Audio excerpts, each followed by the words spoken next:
जय जोहार संगवारी हो। मैं हूँ आपन के संगवारी रवि छत्तीसगढ़िया। आज हमारे घर किचन में बना था बहुत ही सुंदर और मिठास चीज।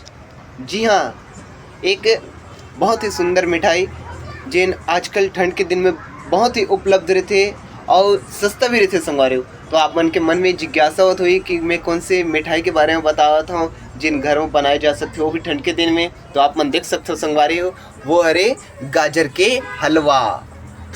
जी हाँ संगवारी हो, ये हरे गाजर के हलवा और एमा हमर श्रीमती दिन थोड़ा चुकंदर घलोक डाल दे हवे, तो थोड़ा सा कलर और अलग बदल गया हुआ। और वैसे एमा भूंजे के बाद एमा दूध डाल देवे, शक्कर डाल देवे, तो संगवारी हो एकर मिठास बहुत सुंदर लगते। तो वैसे ठंड के मौसम में एला जरूर बनाना चाहिए और घर बैठे एक बहुत ही सुंदर व्यंजन संगवारी हो, तो जरूर खाना चाहिए। तो हमारे घर के गाजर के हलवा के व्यंजन जो है तैयार हो चुके संगवारी हो। कुछ देर मेला परोसे के प्रयास करूँ। जय श्री राम, राम राम, जय जोहार।